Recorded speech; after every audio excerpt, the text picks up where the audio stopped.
Hello, my name is Sherry Brooks, and I'm the prayer warrior. Today's topic is living with a disability. And I live with a disability. I was diagnosed as schizophrenic and bipolar back when I was in my 20s. And I told you before, I'm 53. So it's been many years I've been dealing with my illness.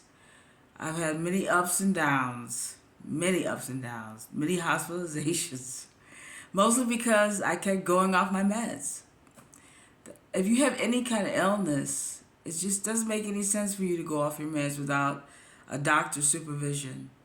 And for me, what it was with a lot of people who are mentally ill, you take the meds, you start to feel good, and then you think, I don't need them anymore, which is not the case.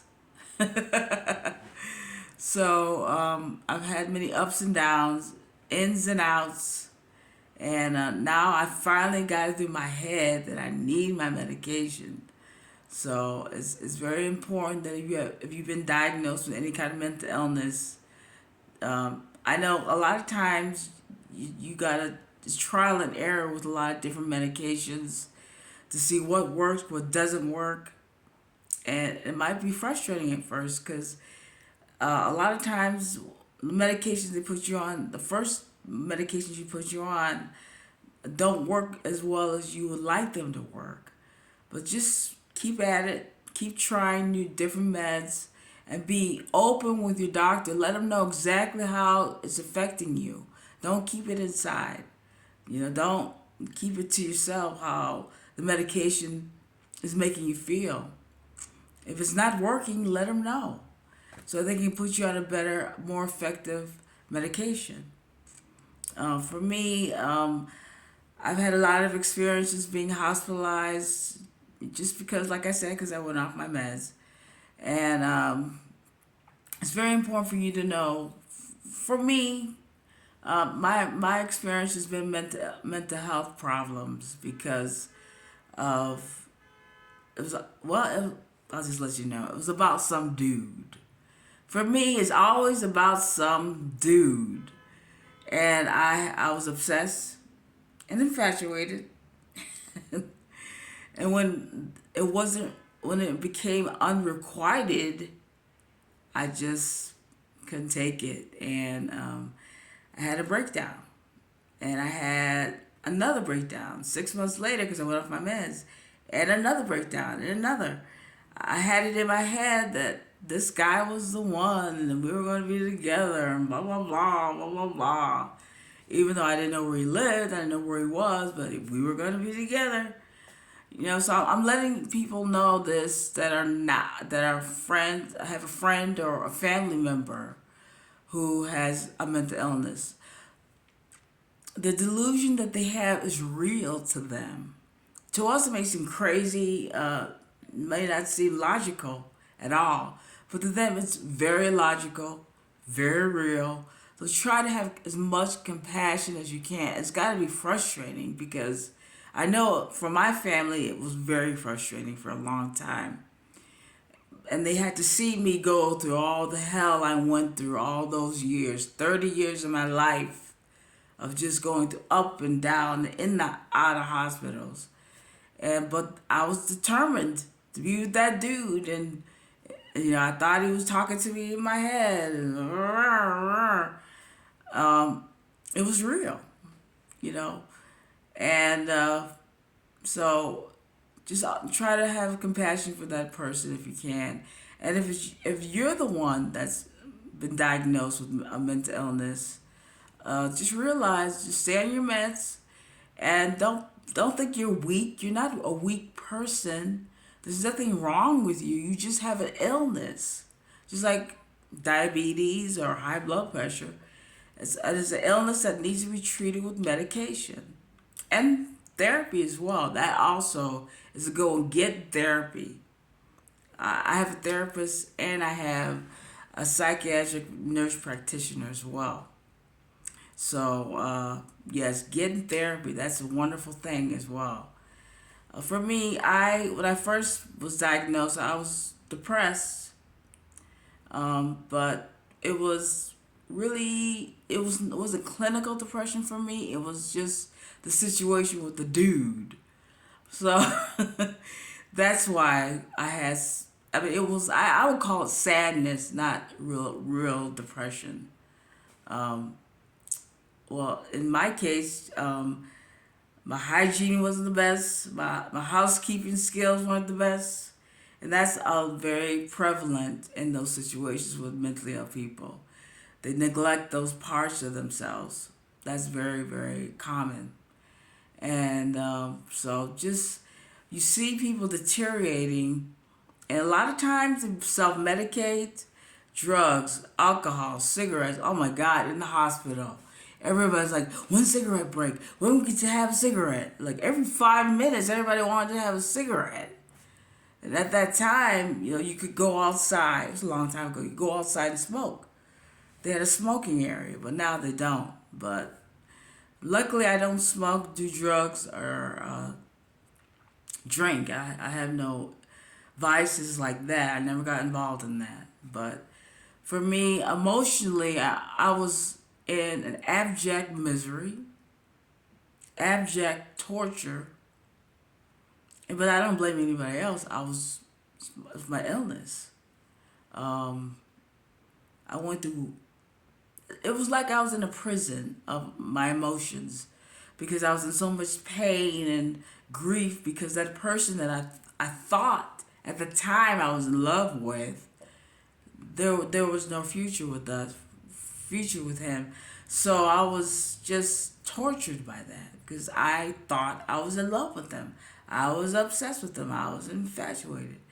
And the thought of never meeting him and never being with him and blah, blah, blah, blah, blah, blah, all that, I wouldn't accept that because that meant the love that I felt for him wasn't real. It meant that what I wanted was not reasonable or ethical or whatever you want to say, but what I was feeling wasn't realistic, and I couldn't admit that. I couldn't admit that I was crazy. I was determined to be with that dude. I didn't know where he was. I didn't have any contact with him, but somehow, some way, I'm thinking about myself, my 20-year-old self. I just love her. She was just so determined. I'm gonna be with him. Somehow we're gonna be together. I was so determined to be with that dude. I swear. He had no idea. He didn't have a clue. My hair. He didn't have a clue what was going on.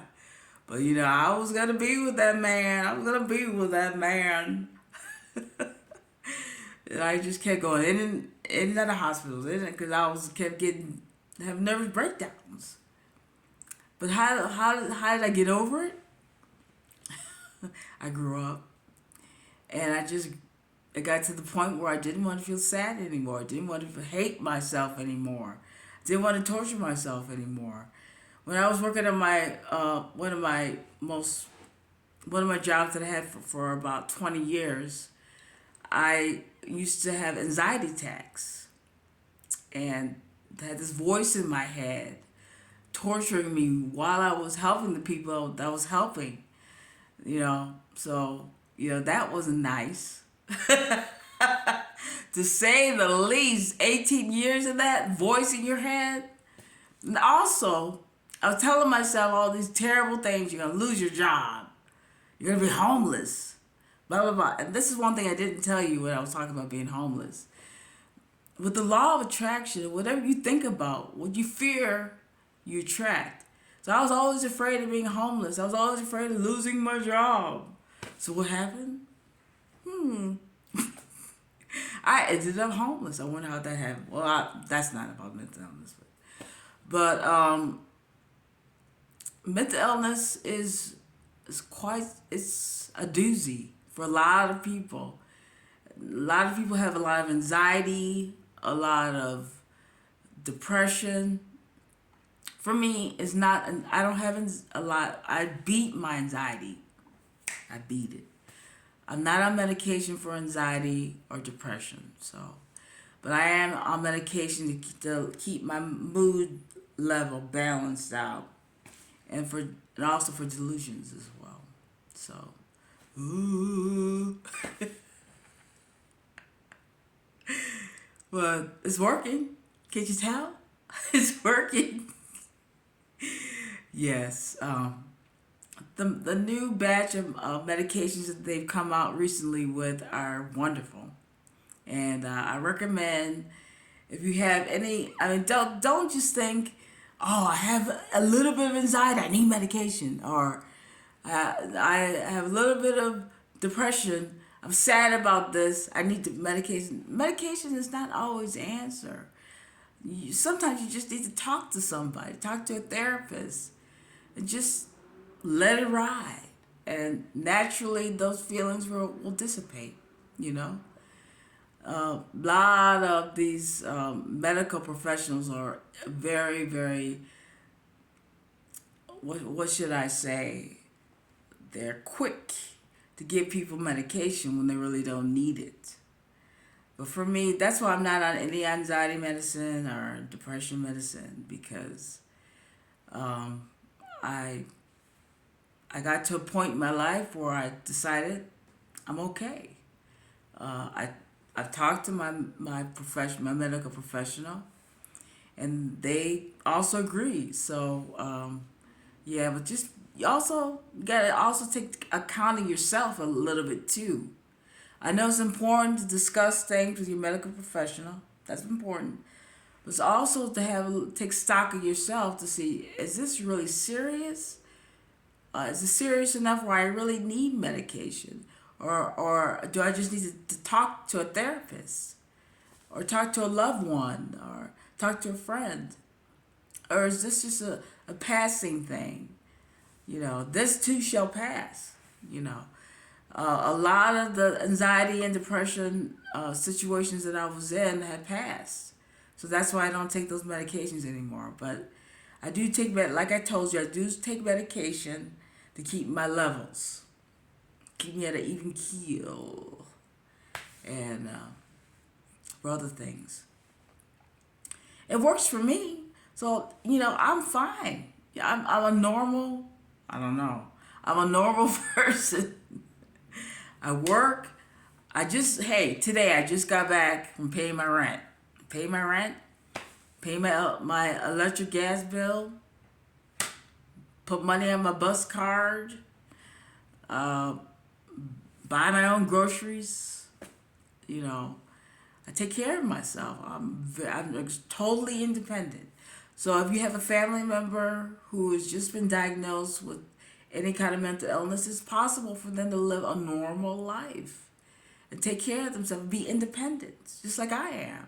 So don't give up hope, thinking that, oh no, they're doomed. No, they're not doomed.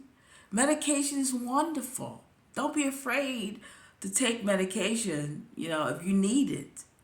But like I said, you gotta take an account into whether or not it's what you're feeling is what you're going through is situational, or if it's physical.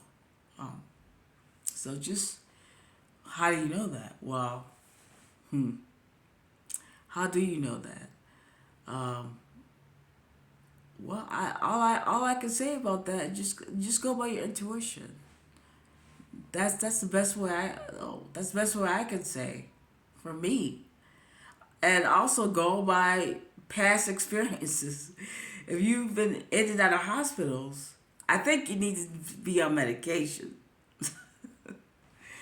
So that's also a good indicator there. But it's not a death sentence. You don't have to be institutionalized. And for me, I've only been in the hospital for 2 weeks at tops, and I get leveled off. I get squared away with my meds, and I'm fine again. So just because you've been diagnosed as a schizophrenic or bipolar or whatever, like I am, doesn't mean you're going to be institutionalized. You could just be in there for a week or 2 weeks, or even maybe a month, maybe, until you get everything squared away like it's supposed to be. And then you come out and you go on with your life. That's it. That's all you do. It's not a big deal. Yeah, just like any other illness, you take medication for it if it's necessary, if you feel it's necessary. You take medication for it. If you're diabetic, you take medication. If you have high cholesterol, you take medication. You have any kind of heart problems, you take medication. No big deal. It's just like anything else. So just don't panic. Think, my life is over. No, your life's not over. Do I look like my life is over? My life's not over. I'm living life. I'm happy 99.9% of the time. Yeah, because I'm a prayer warrior. And prayer gives me strength, it gives me power. I know I'm making a difference. And just keep praying too. That praying and your spiritual beliefs and your faith also will help you a lot with any kind of illness you have, not just mental illness. And I don't know necessarily if you'll be healed of your mental illness, because they usually say that it's not healable. But if you pray and you meditate, you can have such a wonderful life. A life of balance and fullness and just love. You find a relationship, you have children, you have a wonderful life. Even though if you do want to have children, be careful with the medications. Make sure they won't injure your child. So that's important too. But like I said, it's all right. It's all right. You're going to be all right. I like to snap. I'm a happy person. See, I am schizophrenic and bipolar, and I'm snapping. So if that's what your diagnosis is, or if it's just anxiety or depression, start snapping. It's going to be okay. Start praying, meditating, and just have faith in yourself that God has got a plan for you, that you can live a normal life like everybody else, and just be at peace. Because I believe that people, if you have any kind of illness, it's meant to be. For whatever reason, it's different for everybody else. But for me, I believe it's just to have a certain experience that most people don't have, which is going crazy. But I've been out of the hospital for a long time, and I don't plan on going back. I'm on my meds. Don't worry, Mama. My mom worries about me. And my dad. I'm good. Okay, this is the end of the video. I like this video. I hope I helped you feel more at ease, and family members and friends feel more at ease and more at peace with the situation that you're in, and just don't sweat the small stuff. It's okay. You're going to be all right. I'm all right. I'm testimony. This is my testimony, okay? I'm okay. I'm good. And you will be too. Okay, so we're going to do some prayers. May the high self-esteem, high self-love, high self-respect, high self-worth, high self-confidence be with you. May the greatest love and light and joy and happiness and kindness and positivity and peace and all types of abundance be with you. May the greatest emotional, mental, physical, spiritual healing, peace of mind, courage, and caution be with you. In Jesus' name, amen. And remember, I'm remembering this time. This time I remember. Give me some likes, okay? And so please subscribe to my channel. Subscribe to my channel, please. I'd love to have you as one of my subscribers. And this is my email address if you want to contact me. Sherry, Sherry. Brad, B as in boy, R-A, D as in dog. BP, B as in boy, P as in Paul. 1967 at gmail.com. And just remember, you are love, you are light. Don't give in, don't give out, don't give up. Peace.